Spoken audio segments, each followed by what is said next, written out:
Hello everyone, my name is Vaibhav and today I will discuss valuation of equity shares. In this video, I will be covering one major method of valuation which is the dividend discount model, and in the follow-on videos I will cover the other methods. Now this video is for anyone who's preparing for some sort of professional course, be it a CA course, or for someone who actually wants to use these methods for a personal level evaluation of shares, or even someone who wants to do these things at a professional level. Okay, so basically, if I talk to you about valuation of equity shares, let me just set the context here. Obviously, you guys are aware of what an equity share is. Equity share has a residual nature, and the equity shareholders are paid dividend by the company. So, to do the valuation of an equity share, we have three key methods. Obviously, there are multiple methods or multiple permutations and combinations to be very frank, but I'll just cover it in a more curriculum oriented method. So, there are three key methods. One is you use a dividend based model, one is you use a earnings based model, and the last is you use a cash flow based model.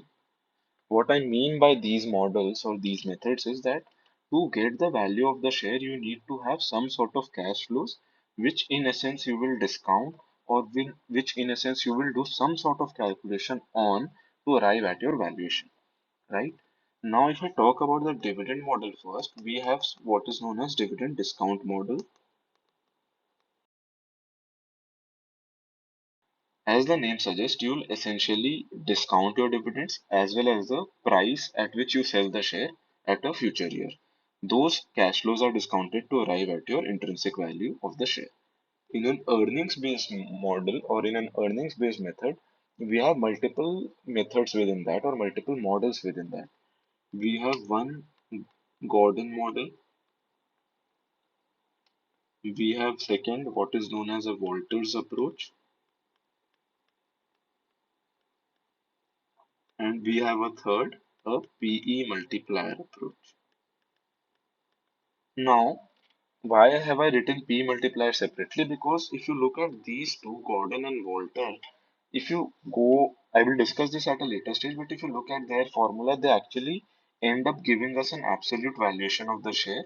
But if you look at a PE multiplier approach, this is in essence a relative valuation of the share. Because when you use a price to EPS, sorry, price to earnings ratio, as you guys are aware, you can't just identify the value of the share or whether it is overpriced or underpriced using a PE ratio. You need to compare it with either some other share of the competition or with the industry in which the company is a player of. So that is why I classify it as a relative valuation. Last, we have the cash flow method wherein we use either the FCFF or the FCFE methods. FCFF, as you know, is a free cash flow to the firm method, and FCFE is a free cash flow to the equity method, which again I'll discuss in the later videos. FCFF, in essence, takes into account whatever cash flow will come to the firm, which means that in that case you will also include the debt part of it. But in a free cash flow to equity, the debt will not come because you will try to find the value of equity here. So what I mean by that is, in case of FCFF, you find the value of the whole firm, which means equity plus debt. But in FCFU, you find the value of the equity of the company, which is only the equity and not the debt part of it. Now, in today's video, I will discuss with you the dividend discount model. So let me start my discussion and set some context in dividend discount model.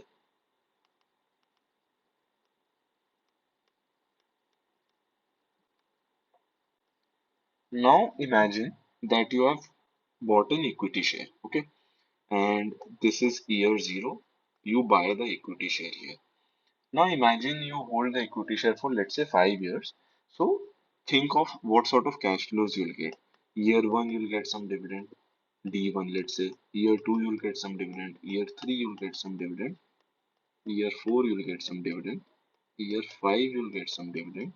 And then let's say at the end of year five itself, you also sell the share.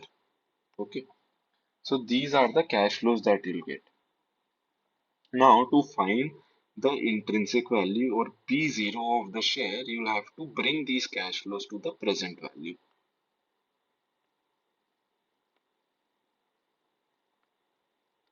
And to do this, to bring these cash flows to the present value, we will use what is known as KE. KE is also your required rate of return, or also known as your opportunity cost, or this is also known as cost of equity. I generally use cost of equity for KE because if I use KD, it is cost of debt, and if I use KC, then it is the overall cost. So, as you might be aware, there is something known as capital asset pricing model. This is not the main discussion for today, but I'm still mentioning it.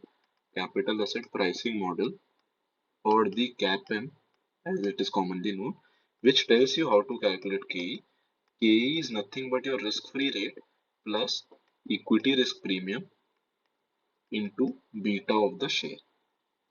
So RF is your risk-free rate, RM minus RF is your equity risk premium, and beta is beta of share. I'm not discussing this right now, but if you find this video interesting, just comment that you want something on KPM because actually I have very interesting discussion to do on KPM as well. Okay. So we'll discuss CAPM at length in a different video because these individual elements itself are a whole topic to discuss what exactly should be taken as RF. For example, if I talk about RF, you can take, will you take an FD rate or will you take a government bond rate? If you take a government bond rate, then will you take a 30-year government bond rate or a 10-year government bond rate? Let's say you take a 10-year government bond rate, then how should you adjust it? In similarly, in equity risk premium, there can be country risk, there can be currency risk, so on and so forth. So a very lengthy and interesting discussion to be done here. That is why we'll cover it in a separate video if required. Coming back to my discussion, I will discount all the cash flows using a discount rate KE, cost of equity. Hope that's clear. Which means that I need to have couple of inputs before I build out my equity valuation using a dividend discount model. I need to have my dividends for all the years. If not dividends, I should have at least a growth rate in dividends, which means that let's say I have what was the dividend given in the first year, which is D1, and then I have growth rates for each of the year in the dividend. So I can use D2 equals to D1 into 1 plus G. D2 equals to D1 into 1 plus growth rate for second year. For example, this sort of working I can do myself. So I need to have either dividends for all the years or the growth rate in dividend. Second, I need to have KE. So either KE can be given to you or KE you can compute yourself. And lastly, you need to have some sort of terminal value at which you're selling the share. Terminal value in case you sell the share. Okay. These are the inputs you require. And given that these are some models, there will be some assumptions as well. I will jump to the formula, I will come to the formula, but you need to understand the context in which these formulas can be used because I will also tell you why those formulas are ineffective in most of the cases. So, if you look at this, the assumptions come from here itself. I told you that in Y1 I will get D1, in Y2 I will get D2, which means that I am assuming that there will be only one dividend which is paid annually. Dividend paid annually. This is an assumption I am taking. Second, I also told you that these dividends D1 I will discount for to come to my P0, which means I'm assuming that D1 is being paid at the end of the year and not the beginning of the year. Had it been paid at the beginning of the year, I would not have had to discount it. I would start by discounting D2 directly. So another assumption is dividend paid at year end.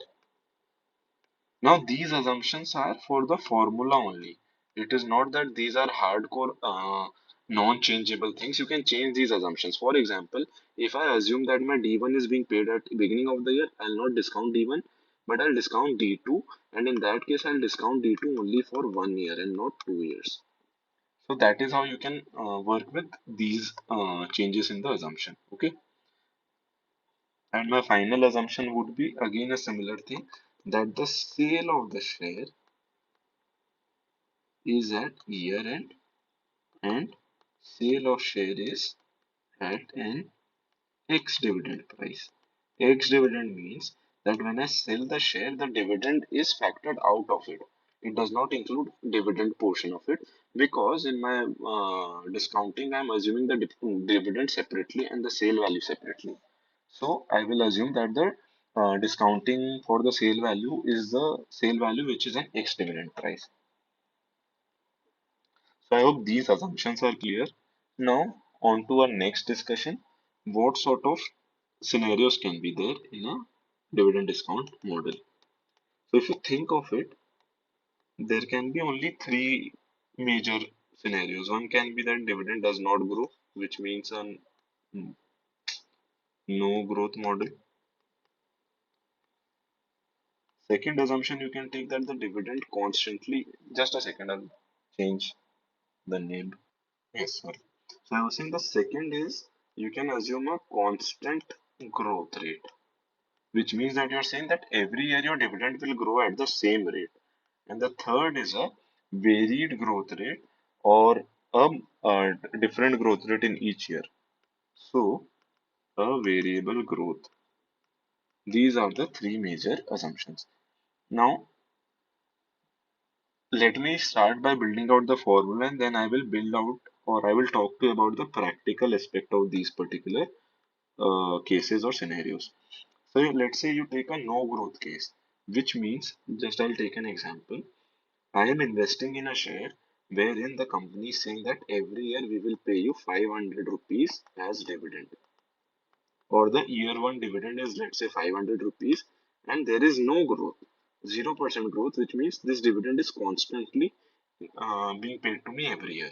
Okay, and let's assume I have a cost of equity of 10%, which means that what would be the actual amount that I would pay for this share? It would be simply 500 divided by 10%, or 5,000 rupees, which I would pay for this share. How did I come to this formula also? Basically, the formula, if you look at it, it is D divided by K.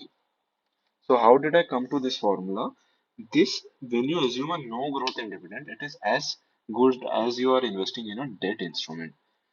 If I, let's say, assume it in a different way, I am putting my money in a debt instrument which will pay me a coupon of 500 rupees every year, and the instrument carries a 10% coupon rate, which means any person who's actually giving me that instrument, he will say that okay, the coupon is valued at 5,000 rupees, because 5,000 into 10%, 500 rupees every year.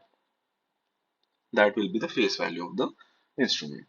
So that is as good as this particular thing, and hence you can assume that P0 equals to D divided by K in a no growth model. Now think of this practically. Have you ever seen a company which says that they will pay you fixed dividend every year? Isn't paying a fixed dividend every year as good as paying an interest cost? So that is why this is actually not that realistic. This does not happen generally. This is not realistic, to be very honest. Now I come to my second one, or a constant growth model. Okay. Now in a constant growth model, again, let's assume 500 was paid to me in the year one, and, or let's say D0 in the year in which I bought the share. This was the dividend that was actually paid out. Now let's say the company is coming and saying to me, "Okay, the company will actually pay me 10% growth in the dividends," which means if D0 is 500 rupees, my D1 is 500 into 1.1, which is 550. My D2 will be 550 into 1.1, so it will be 55, 605. So this will go on till the time I'm holding the share. So let's say I'm holding the share now. So in this case, my calculation would work in this way. It would be P0 equals to D1 divided by KE minus G. In this case, I did not use D1, D0 or anything because any number I take will be the same because there is no growth. My D0 was also 500, my D1 will also be 500. But in this case, I am taking D1, which means let's say if I have to calculate the price for second year, I'll use the dividend which is for the third year. I I hope that's clear to you. So now D1 divided by K minus G, which can also be implied as P0 equals to D0 into 1 plus growth divided by K minus G. Now again, here I'm assuming G as the growth rate, but I'm not writing G1, G2, G3 because my growth rate is constant. I hope that's clear to you. So in this case, if I'm assuming my above example only at a K of 10%, sorry, let's assume 15% here. Okay. So in that case, my P0 would come out to be D0 is 500 into 1 plus 10% growth rate, right? Uh, Divide by KE, which is 15% minus 10%. So it would be 550 divided by 5%, which I think is 1100, 11,000. Okay. So this will be your P0.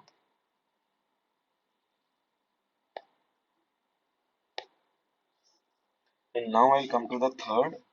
Again, before coming to the third, actually, again, now think of it. Have you ever seen a company coming and saying that we will pay you dividend which grows at 10% or 20% or whatever percent per annum and that constant growth will continue? This is also again a not so realistic case.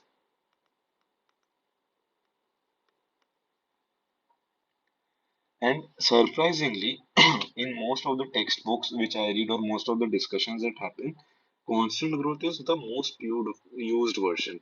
Constant growth or D1 by K minus G, even you will look at this in your professional careers, that this is the most commonly used formula for a dividend discount model. But this is again a not so realistic version of a actual scenario happening. The actual scenario which actually happens is a variable growth model. Now, in a variable growth model, it is similar to what I discussed here.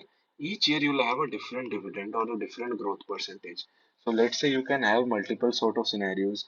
One scenario is where you assume that there is a high growth rate period, then there is a low growth rate period. Or another scenario can be that you have different growth rates for each year, and then after one point of time you can assume a constant growth rate. I'll tell you what I'm meaning by all this. See, firstly, any valuation exercise which you're doing is a function of your projections. You have to understand this. Because if I'm taking a decision today whether or not I should buy a particular share, I will have to use the numbers which I will forecast for the shares. So I need to have a projection or forecast of sorts to understand what will be the future cash flows that will accrue to me. I hope that's very clear to you, which means that if I'm projecting my cash flows, then in that case, should I assume that the dividends will not grow at all, or should I assume that the dividend will grow at a constant rate? These are not something which will actually happen. Let's say, I'll just throw some more light into the discussion. Let's say I build a 5-year financial model, right? As I did in another video where I built an actual 5-year financial model. The thing is that for let's say 3, 4, 5 years, you can actually build out an estimate. It is, I'm not saying that the estimate will be the actual picture or anything, but actually you can get some variables and take some assumptions to build out a 4, 5 year model. But to build out a 20-year model is a challenge. To build out a 50-year model is a challenge. So there has to be a cutoff point after which you assume, यार इसके बाद I won't model. There will be some constant or some no growth. You will assume something to be इसके बाद और मैं नहीं करूँगा. It is what it is, sort of thing, right? So till this cutoff, we use the variable part and post this the first two methods, constant or no growth, that can be used. This is how generally the valuation using dividend discount is actually done. So let me just expand on this. As I said, let's assume a 5-year financial model. So for Y1, Y2, Y3, Y4, Y5, I will use D1, D2, D3, D4, D5, and I will discount all these. And when I'm standing at my cutoff point, which is again Y5, I will have to calculate my P5, which is the price at the end of the fifth year or the terminal value at the end of the fifth year, which can be calculated as two methods. Let's say I assume a constant growth rate. In that case, I will calculate it as T6 divided by KE minus G. Let me put G6. G6 is nothing but the constant growth rate from year 6 onwards. And in case I assume a no growth, then in that case, again it will be very simple. I will say D6 is what it is, and that will be divided by K, right? D6 will also be equal to D5, so I can use actually D6 or D5, anything. Let me make it more clear. Because I'm assuming no growth from year 6. So here I can assume either D5 divided by K minus, sorry, just K, or I can assume D6 divided by K. Both will be the same thing. Third can be, I assume something else. I assume again two scenarios here where I'll assume a high growth and a low growth period. So it will in effect be an inception sort of picture where you are again doing the same thing over and over again. So let me talk about what I have on board right now, year 1, year 2, year 3, year 4, year 5. So now this can be built out in two ways. One, you actually model out and build out the dividends for each of the year. Or second, you build out the model and forecast your D1. Then you forecast your growth rate for your second year. That gives you your D2. Then you forecast growth rate for third year D3, G4, D4, G5, D5. This is another way of doing it. Another way of doing it is you have your D1. You assume a, let's say, high growth period for 5 years. So you calculate your value for D2 to D5 till using this. Then you assume a low growth for the next 5 years. You get your D6 to D10 from that. And then you assume a constant growth from year 10 onwards. So you have your price at the end of the 10th year using the constant growth model.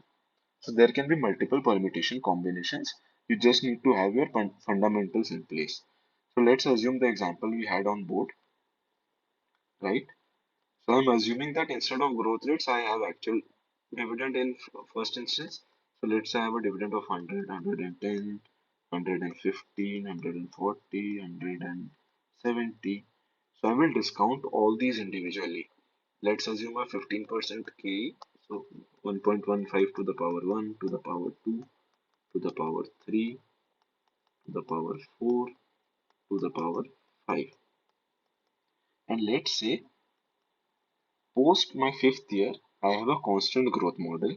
So using the constant growth, I'm assuming a growth rate of let's say 10% perennially, which means my D6 will be 1.117 to 1.1 divided by cost of equity, which is 15% minus growth at 10%. So I'll just calculate this quickly.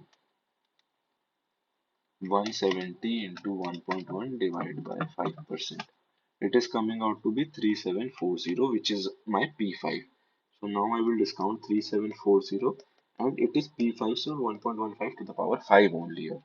And the sum of all these will give me my P0, which means in this case I can write the formula as P0 equals to D0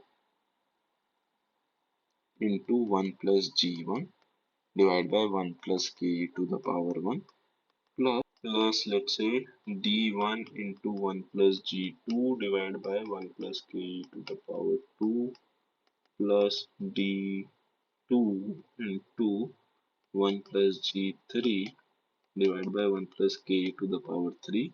This will go on till year 5 and post which I'll write plus pn, sorry, p5 divided by 1 plus k to the power 5. Okay, this is the formula, a general formula which is coming if I'm assuming a different dividend for all these years. But as I told you, there can be multiple permutation combinations. So let me now assume another case where let's say year 0 I have D0 and up till year 5, I am assuming growth rate as G1. Okay. And then post year 5, I am assuming a growth rate of G2. So this is a, let's say, multiple. This can be high growth versus a low growth phase. So in this case, I am assuming G2, which is actually a constant growth rate model. I hope you're getting my point. In this case, how I will calculate my value of the share, it is very simple. Imagine the case. I need my D1, so it will be 1 plus G1 to the power 1 divided by 1 plus K to the power 1 plus D0 into 1 plus G1 again to the power 2 divided by 1 plus K to the power 2. D0 into 1 plus G1 to the power 2 is giving me my D2 because I'm assuming a growth rate of 2 years here. Then again D0 into 1 plus G1 to the power 3 divided by 1 plus K to the power 3, and this will go on till, let's say, year 5. So D0 into 1 plus G1 to the power 5 divided by 1 plus K to the power 5. And finally I'll add my P5, and that I will discount 1 plus K to the power 5. Now P5 is what? I am assuming a constant growth model. So it will be D6 divided by KE minus G2. Remember G2 because I am assuming this one, G2, which means I need my D5, which I will have. I will grow it by G2 to get my D6, and then I will do KE minus G2. So this will give me my dividend or the price at the end of the 5th year actually. Okay. I hope this is clear till now. Now if I were to generalize this formula, instead of y5 I use yn, which is you can input any year. N can be 5th year, 7th year, 10th year, whatever you want. So in that case you can write the formula as this: P0 equals to D0 into 1 plus G1, which is the this growth rate,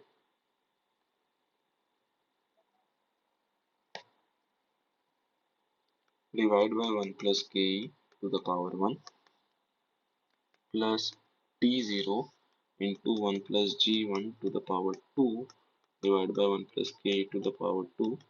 This you will do till the power you receive nth year. Got it? So this will give you your dividends discounted, and for the terminal value or the PN you'll have to do it separately. This here wherein Pn equals to D0 into 1 plus G1 to the power n, which is where you receive you reach the nth year, and from the nth year onwards you are assuming a constant growth rate of G2. So this will give you a dividend for the first year of your constant growth. This divided by Ke minus G2. Remember our constant growth model formula? It is D1 divided by K minus G. So we are standing at the P nth year. So we need our dividend for n plus 1 year, and that will do divided by K minus G2. So to get to our D n plus 1 or dividend for n plus 1th year, we need our dividend for nth year, which is D0 into 1 plus G1 to the power n, and on that we'll apply a growth rate of G2 to get to our D n plus 1th year. I hope I'm clear with this. And that again we discount K minus G2. So this is how you build a dividend discount model for a high growth and low growth period. And similarly, then you can play around with multiple case scenarios in this particular thing. So just to continue my discussion on variable growth model, this is the financial model which we built in the financial modeling course. I'm just doing the same working here. Let me add a sheet using naming it dividend model for the time being, right? So let's say I'll just do a simple thing first. I'll take the same numbers. So I will have my PAT number here, which I'll link to my existing sheet. And on my PAT, I will have what is known as your dividend payout ratio. So let's say first year I have a 0% payout. Next year I have a maybe 20% payout. 30% payout, 30% payout, and let's say 25% payout. So this will actually end up giving me my dividend amounts.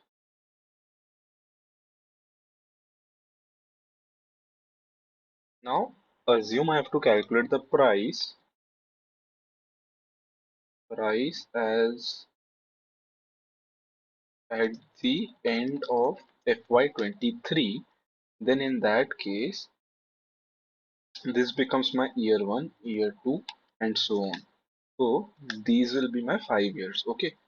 And now, basis whatever we have discussed till now, I will need to have my dividend amount here, which is this particular amount as we calculated above. I will need to have my KE or cost of equity.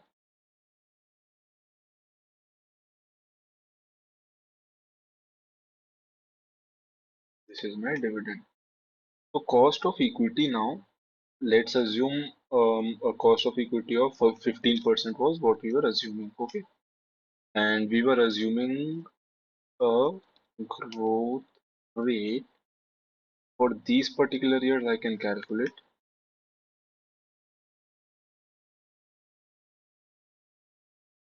and let's say I will have a post FY28, I'll have a constant growth rate of 10%. Okay.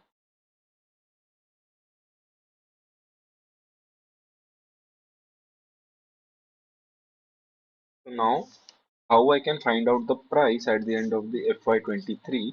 For that, I will need to have one more thing here. I will need to have my um, price at the end of FY28 as well. Okay, which I will discount. So let me first do one thing. Let me calculate the price at the end of the FY28. Price at the end of FY28 will be calculated as below. Price at the end of FY28 will be my dividend for FY29. Let's say I have here FY29. Dividend will be dividend of FY28 into 1 plus growth rate, which is 135.78. This is my dividend. I have my KE number at 15% as we discussed, and I have my constant growth rate at 10%. Let me put this number here. Constant growth rate post FY28. So this will give me my price at the end of FY28 as dividend, which is my dividend at the end of FY29 divided by KE minus growth. And now this particular price will go here. So let me put it this way. Total cash flows. These will be same. And now I will also have my price at the end of FY25. This will again be discounted at the same price. Now these growth rates are actually not relevant. I just computed it for you to get it. These are actually not relevant. So I'm removing it for now. See, either I could have these growth rates and calculate the dividend, but in my case, I've assumed the payout ratio and calculated the dividends directly. So these growth rates are not relevant right now. Now I will need to have the discounting factor, which is basically 1 divided by 1 plus ke to the power something. This I can calculate as 1 divided by 1 plus ke to the power here, right? And I can drag this throughout this particular phase. Just double checking 2345.49. Perfect. Let me put it in 2 digits. 1497. Perfect. So for the this amount also I'll have the same discounting factor. So now present value of cash flows will be the cash flow amount into the discounting factor,